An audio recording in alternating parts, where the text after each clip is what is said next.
Good morning, magandang araw po sa ating lahat. This is Teacher Ann at ngayon po i-discuss ko sa inyo ang ating pong bagong Performance Management and Evaluation System o ating pong PMES na kapalit po ng dati po na RPMS.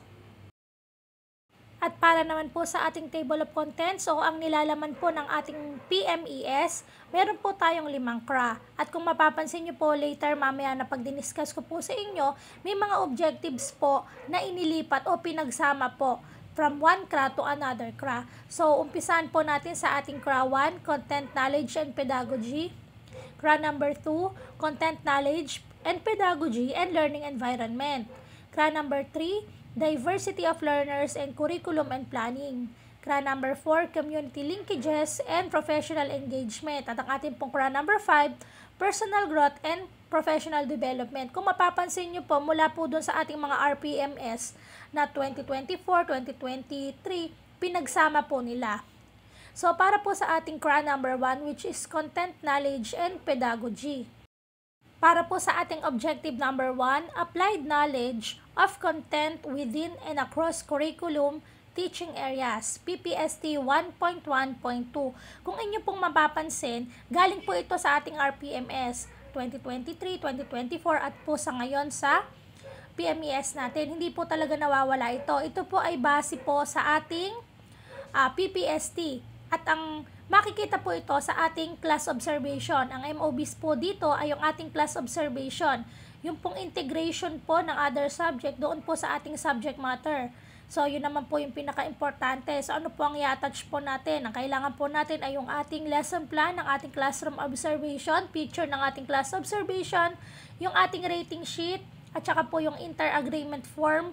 Yun po ang ating mga kailangan. At saka po yung notes po ng observation na naipakita po doon kung ano po yung subject matter na in-integrate mo doon sa isang lesson na diniscuss mo. For example po, ang lesson mo po ay English, gumamit ka po ng Springboard na all about science, so there's a integration na po.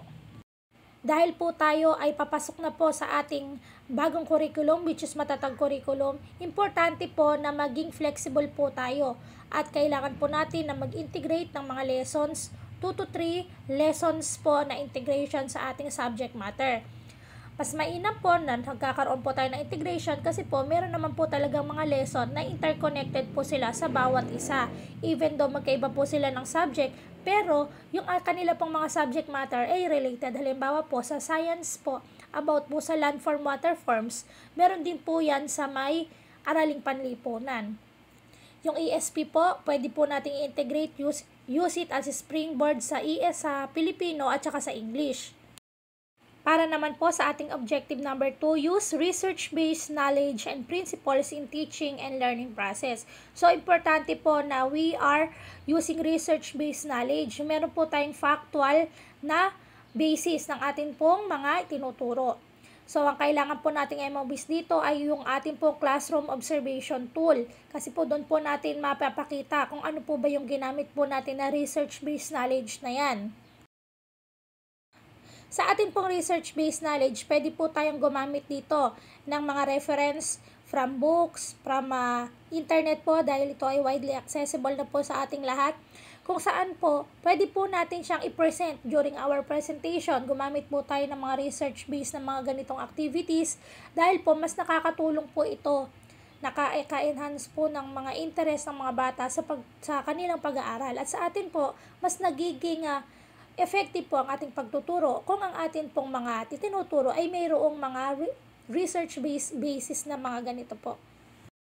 Sa mga photo documentation po na atin pong i-present ay meron na po tayong provided na annotation dyan explaining po kung ano po ba yung ibig sabihin ng photo documentation na attachment natin.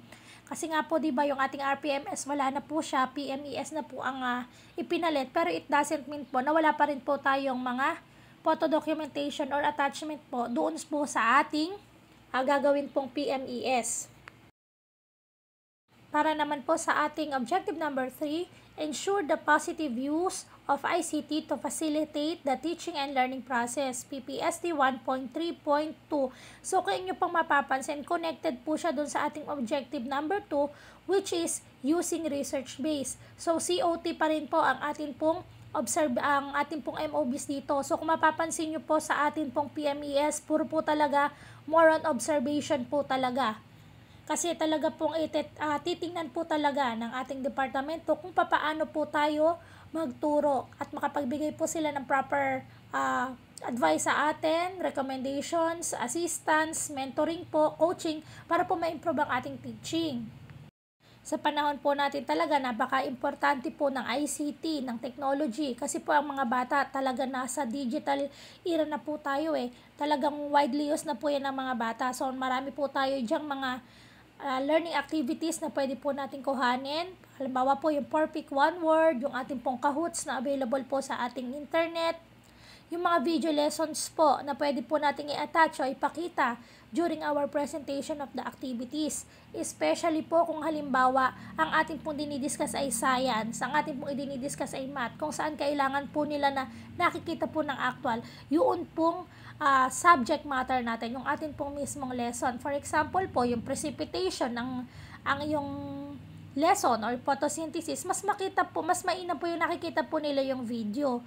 For example po, yung parts of the eye sa science, importante po na nakikita nila, ganito pala itsura. Kasi po, mahirap po kasi yung sa picture or sa drawing lang, ganyan, yung mga proseso po na, lalo na yung mga lesson na may involved po ng mga process. Mas mainam po yung may mga video lessons tayo at ICT, gumagamit po tayo nun. Hindi po ba boring pag po halimbawang mayroong mga interactive games? Objective number 4, use range of teaching strategies that enhance learner achievement in literacy and numeracy, PPST 1.4.2. So, dito naman po sa objectives na to, ang kailangan pa rin po natin na MOBs ay yung ating pong classroom observation. Kaya nga po doon mapapansin nyo sa ating rating sheet, nakalagay po dyan yan, yung 8 na indicators ng PMES. During our discussion po sa ating COT or everyday na teaching po natin, kailangan po talaga na nai-improve po natin yung literacy skills at numeracy skills ng mga bata. Kasi po, sa bawat lesson po na ating i-discuss, kailangan po natatakel po iyan. Dahil mas mainam po yung dalawa po na yon ay nai-improve. Dahil yun naman po talaga ang purpose po ng ating pong teaching. It is also very important po na sa ating pong pagdidesign ng mga activities sa ating mga estudyante ay mayroon pa po tayong natatouch na literacy skill nila gaya pa halimbawa reading skills, spelling, ganyan po. Kahit po mathematics ang iyong lesson, pwede mo po siya na i-discuss po or use vocabulary po dun sa mga terms, mathematical terms, nang sa ganun po ay naunawaan po nila yung atin pong kahulugan o yung tinuturo po natin sa kanila. Maaari rin po tayong gumamit ng mga short stories as our springboard po para po kahit mathematics or kahit ibang subject po ang ating lesson ay naintindihan po nila o magagamit po nila yung kanilang literacy skills. Siyempre po, hindi naman po matututo ang mga bata kung hindi po nila naiintindihan ang kanila pong mga pinag-aaralan. Kaya po kahit RPMS, kahit po PMES, hindi po nawawala yan. Para po sa ating CRA number 2, Content Knowledge and Pedagogy and Learning Environment. Andito na po yung learning environment o yung ating learning space po natin, yung ating pong classroom. Paano po ba tayo mag-handle ng ating pong discussion or ating klase? Use effective verbal and non-verbal communication strategies to support learner understanding, participation, engagement, and achievement para po sa ating objective number 5. So, ito po yung ating COT pa rin po ang ating MOBs po para dito. Dito naman po sa objectives na to, papasok po yung atin pong verbal and non-verbal communication. Papaano po yon? Yung verbal communication po, yun po yung sinasabi po natin, giving instruction to our pupils kung papaano po sila dapat mag-behave sa ating learning classroom at kung papaano po nila dapat sagutin ang ating pong mga activities during our discussion. Doon naman po sa non-verbal, ito po yung binibigay po natin ng mga reading activities. For example po sa mga bata, kung saan po sila mismo po ang iintindi o babasa ng mga bagay na yon. Kaya po kailangan po tayo po ay may clear direction or instruction po sa ating mga bata. Maybe written po siya, halimbawa sa mga activity sheet. Kasi po, hindi po naman lahat kailangan ang dinidevelop ay puro po yung listening skills. Kailangan po, nadidevelop din po nila yung reading skills at ang kanilang comprehension skills. Kaya po dapat, yung mga non-verbal mga activities po natin, kailangan po clear ang direction kung saan kahit na hindi natin sa kanila i-discuss, ay matututunan po nila. Objective number 6, maintain supportive learning environment that nurture and inspire learners to participate, cooperate, collaborate in continued learning, PPST 2.4.2.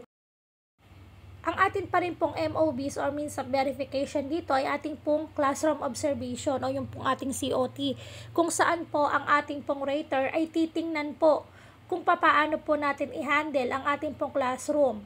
Ang ating classroom discussion at yung ating po bang learning environment ay conducive for learning. Paano po natin i-deliver ang ating activities, ang ating mga lessons. Kasi po, as facilitator of learners, kailangan po tayo, yung mga bata, makaramdam po sila na safe sila. If ever meron silang hindi man naintindihan, kailangan po maramdaman nila na, pwede akong magtanong kay teacher, pwede akong i-clarify kay teacher itong activity na to. So, yun po yung titingnan po ng ating rater. Kailangan daw po yung ating classroom ay malinis, well-ventilated, maayos, conducive for learning.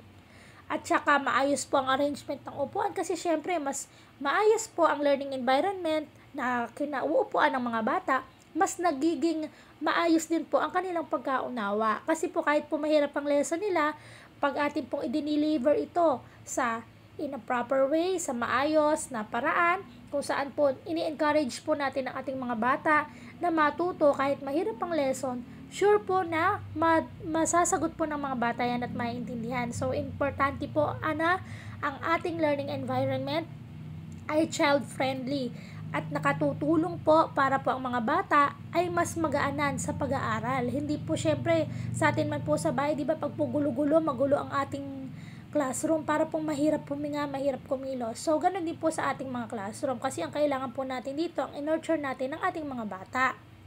Objective number 7 po, applied range of successful strategies that maintains learning environment that motivates learners to work productively by assuming responsibility to their own learning. So, dito naman po ang kailangan pa rin po natin yung ating pong MOBs ay yung ating pong COT observation, kung saan po ini-encourage po natin ang ating mga bata na mag-participate sila during our discussion. Pwede po tayo ditong maggawa ng mga group activities kung saan po kay mahina ba siya, kay siya ba ay medium learner, o siya ba ay magaling na learner, fast learner, ay lahat po sila ay magkakaroon ng part. Mai-express po nila ang kanilang ideas kasi po ito po ay isang form ng pagbo-boost po ng interest ng ating mga estudyante para po mag-participate at matuto. Kaya nga po kung ating mapapansin, kapag tayo po ay nag-design ng lesson, meron po tayong mga activities na guided, meron po tayong independent practice, at meron po tayong group practice. Kasi po, mainam po iyon para po lahat po ay makapag-participate. Ma-encourage po natin sila to work productively, cooperatively within their groups. Kasi po, mas nag-enjoy po ang mga bata. Sabi nga po, learning by doing, di po ba? Mas naiintindihan po nila, mas nag-enjoy po sila, magbubus po ang kanilang interest na sa susunod gagalingan ko kasi may group activity kami, gagawin ko yung part ko, ganyan. So, nakaka-boost po siya ng interest din ng mga bata. At the same time po, yung po ating learning space, kailangan po ay maayos po ang galawan para po kung may ganito po silang mga activities, ay maayos po sila at maluwag po ang kanilang magiging pagkilos. Mas nagiging active po sila kapag po may mga ganitong activities at ang kanila pong learning space ay maayos at nakakagalaw po sila freely. Pero syempre po, with supervision pa rin po. CRA number 3 naman po, diversity of learners and curriculum planning. So, kasi po tayo ay meron po tayong diverse culture, meron po tayong mga diverse learners. Kaya po kailangan po, we design, adapt, and implement teaching strategies that are responsive to learners with disabilities, giftedness, and talents. Kailangan daw po yung mga teaching strategies na ating gagawin, didisenyon ay pwede sa lahat. Ang ating pong MOBs ulit dito ay ating classroom observation. Ang ating pong lesson, sa pagdidesign po natin mga lessons, mga activities, kailangan po na ito ay maaari po tayong gumamit ng various or differentiated activities kung saan matatouch po yung multiple intelligences po ng ating mga estudyante. Meron po kasi tayong mga estudyante na advanced. Meron naman po sila ay musically inclined. Meron naman po sila spatial skills, kung yung magagaling po sila sa mga arts, sa mga shapes, sa mga combination of colors. Meron naman po tayo din ng mga estudyante na auditory. So, kailangan daw po sa pagdidesign natin, kailangan ay na-touch natin itong multiple intelligences ng ating mga bata.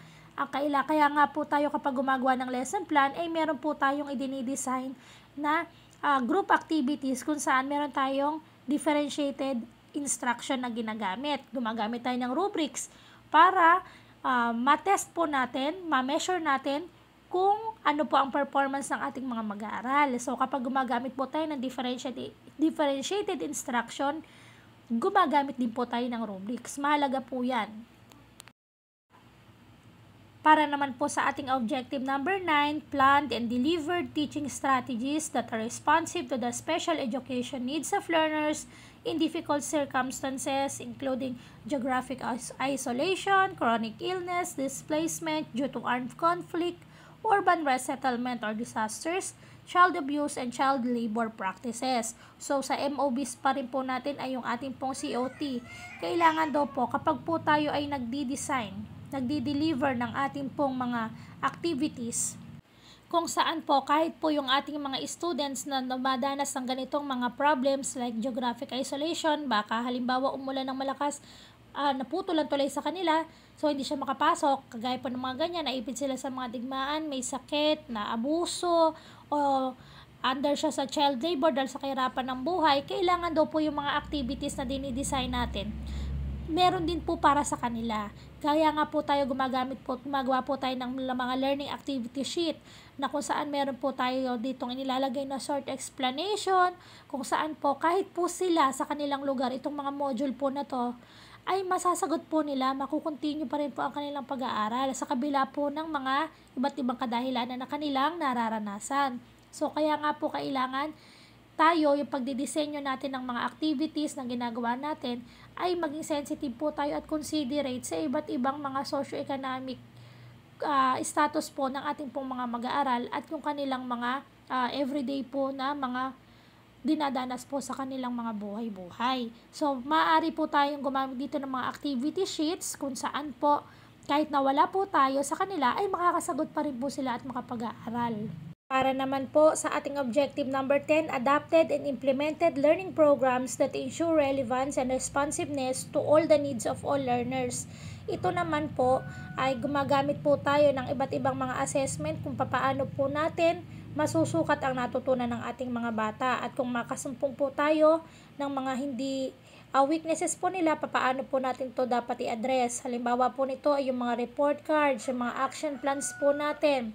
So, dyan po sa mga yan na ipapakita po natin o nakikita po at nasusukat po natin kung ano po ang mga performance po ng atin pong mga mag-aaral. So, from these reports po ng mga assessment natin, makakagawa po tayo ngayon ng mga programs na makatutulong po para ma-enhance ang kanilang understanding. Kung meron man po silang mga weaknesses, ay ma-strengthen po at ma-flip ang kanilang pagkatuto o ang pagkaunawa. So, sa pamamagitan po nito na siyang nagiging basis natin sa paggawa ng mga programa, mga interbasyon na dapat po natin gamitin sa ating mga mag-aaral, mas nagiging epektibo po ang ating pagtuturo kung nalalaman po natin kung ano po yung mga weaknesses nila. Kasi po from that weaknesses, mga least learned skills sa bawat quarter, ay nakakapagawa po tayo na ganito pala ang dapat kong gawin kasi nahirapan yung bata ako sa ganitong pagtuturo. So, dito po tayo gagawa ngayon ng mga intervention plan, action plan po para po sa atin pong mga mag-aaral at mapadali po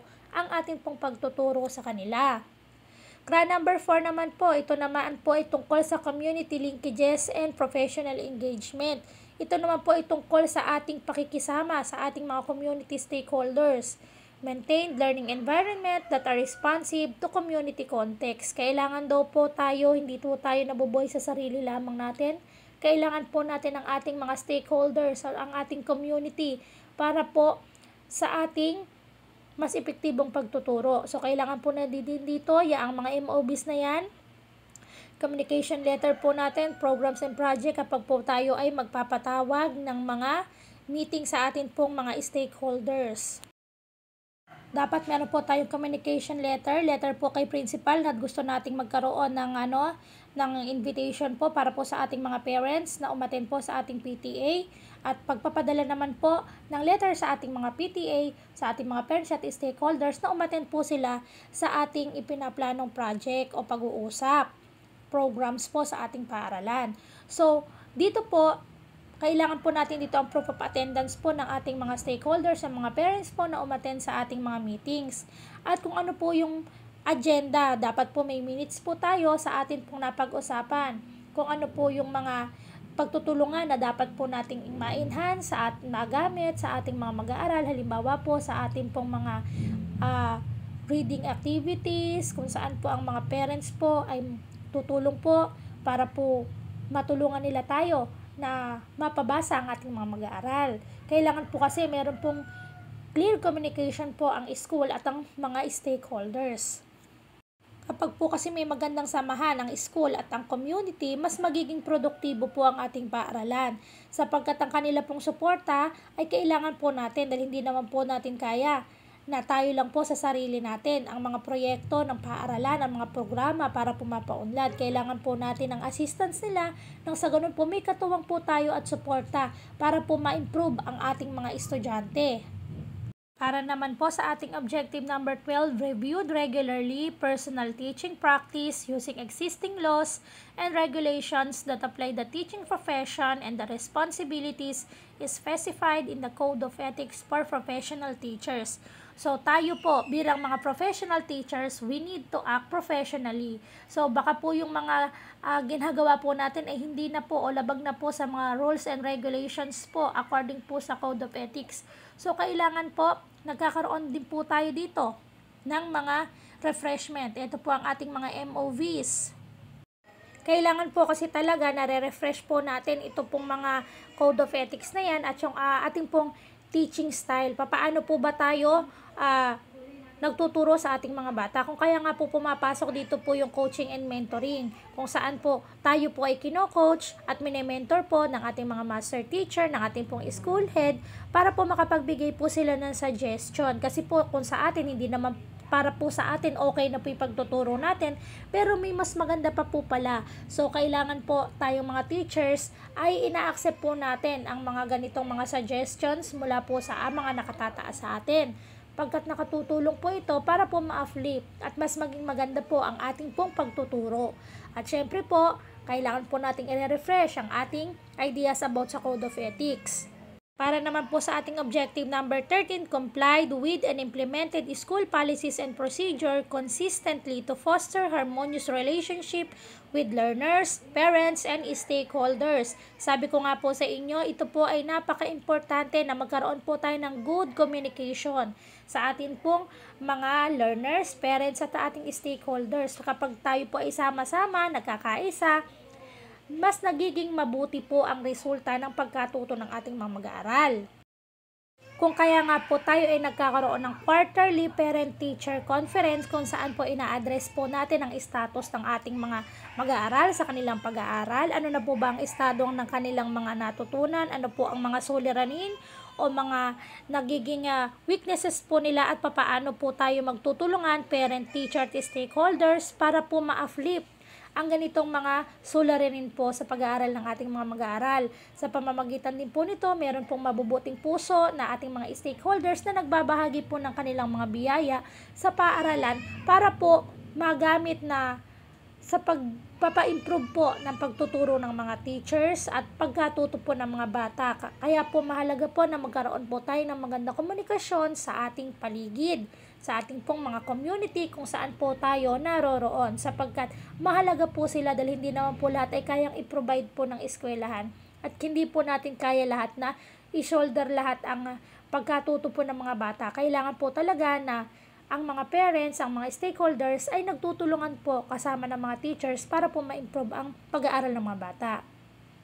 Para po sa ating CRA number 5, Personal Growth and Professional Development. Ang atin pong objective ay adapted practices that uphold the dignity of teaching as a profession by exhibiting qualities such as caring, attitude, respect, and integrity as teachers. Kailangan po na meron po tayong integridad, mapagmahal na puso, mabuting kalooban. So ito po yung, pwede po natin ilagay dito yung mga reflection journals po natin. Ginagamit po natin to sa atin pong, kapag po tayo ay merong PM, FC o yung coaching and mentoring po, di po ba? So ginagamit po ito para po may address po sa atin kung ano po ba yung mga dapat po nating i-improve, kailangan po nating i-enhance at kailangan po nating i-continue. At kung meron man po yung i-develop po natin para po mas ma-improve po yung ating teaching. Sabi ko nga po sa inyo, hindi naman po natin para po sa atin ay okay na ano po pala sa iba ay meron pa po palang mas epektibo na dapat po na mai-apply po natin. Tayo dyan ng mga example po ng mga attachment na pwede po nating ilagay, given na po yan at meron na rin pong annotations. So ito po yung summation po ng ating PMES 2024-2025 kung saan po mayroon po tayong 5 CRA na may 14 na indicator. So maraming salamat po. Sana po ay natuto kayo o naintindihan nyo po, naliwanagan kayo tungkol po sa ating bagong evaluation system po na gagamitin sa ating mga teachers. Maraming salamat po sa lahat po ng nakinig sa aking short discussion para po sa ating PMES. Para po sa mga gustong magkaroon po ng soft copy nito, i-message nyo lang po ako sa aking Facebook, Teacher Ann Ribs Alfaro po. Nandyan po sa pinakataas po ng aking pong video. Maraming salamat po hanggang sa mga susunod po. Salamat!